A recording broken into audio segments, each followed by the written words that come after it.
Welcome back to B-Tasker Images. I'm Brenton, and today we're going to be talking about steel wool photography. So last night it was raining, we had some friends around. I thought, why not go try something a little bit different. We went out to an underpass underneath the Bruce Highway. It's well off the main road, it's all encapsulated in concrete, and we got out there and we whipped some steel wool around to achieve this shot. So if you'd like to know how we did this and how you could go about it, stick around.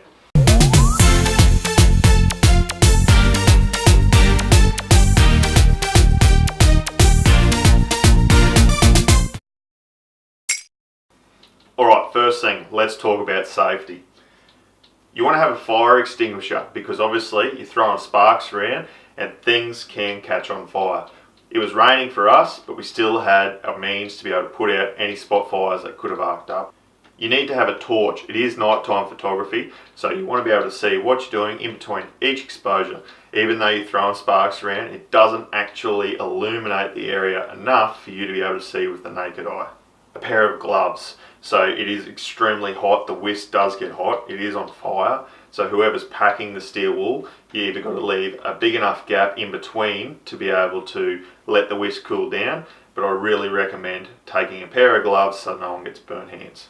My wife didn't, and she has burnt her fingers. A pair of safety glasses. The sparks are being thrown around and they are metal, so the last thing you want to be doing is getting metal in your eyes, especially when it's red hot. Also, choosing the area that you're actually doing this shot in. So you want it to be encapsulated within concrete, say a culvert or underneath a bridge. Maybe have a asphalt ground or gravel ground. You don't want to be in a long grass or a fueled environment that will catch on fire. Choosing the day that you go out. We chose on a rainy evening, that way we're out of the rain under the bridge, but also you get the reflection off the ground. We don't always have that luxury with weather, but it would be a good choice of day to do it. So things you need to take with you. A light. So just a torch, maybe your phone. Like I said, you need to be able to see what's happening in between shots.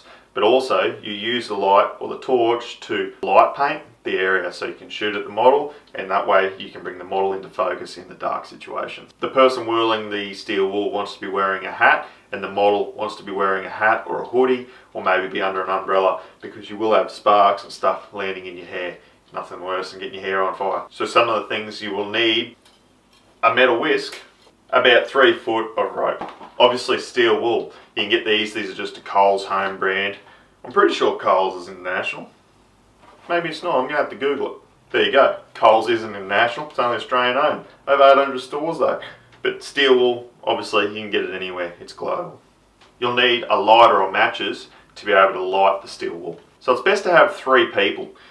Someone to take the photo, someone to be a model, and someone to whirl the steel wool around. Anyway, there's 3 people, 3 sets of eyes to keep an eye out for any spot fires that may occur. So first thing you do is you get the length of rope and the metal whisk, and you put it through the loop. Tie a knot. This just an old granny's knot will do. So you grab the steel wool and you pull the centre out. The soap doesn't catch on fire as easily as the centre of the steel wool. You'll be able to achieve a lot more out of your steel wool pads if you haven't got soap ones. That's all I had on hand at home, so that's what we used. So what you want to do is pull the steel wool apart so it's nice and fluffy. That way when you go to light it, it'll catch on fire a lot easier. The next step is to light the steel wool in the whisk and then wave it or fail it or spin it or carry on as fast as you can over your head. Try all different things and that will throw the sparks out. It'll only last for about 30 seconds, so it's not too long, and you'll be able to get multiple shots out of a box of steel wool. Once the steel wool's all gone, don't touch the whisk. Not straight away, maybe the hand will be fine, but the actual whisk area will be extremely hot. That's why I recommend wearing gloves before anyone touches it. You can burn yourself. We did have someone burn ourselves on our occasion, so learn from our mistakes. Camera setups. You want the lowest f-stop available to you. I shot this shot on my 70-200 Tamron lens. This one's at 2.8 f-stop, but if you only have an f-stop of 4, that'll be sufficient. So you want an ISO of 100. You want a 30-second exposure. That way you can really encapsulate the light that's being thrown out by the sparks. The stance of the model. So they've got the umbrella in their hand. the model's got it over their shoulder, but you will see the person that's throwing or twirling the whisk in the air with the steel wool. You want them stood back and in line with the model so you don't see them in the shot. Last thing you want to be doing is going through Photoshop and cutting legs out.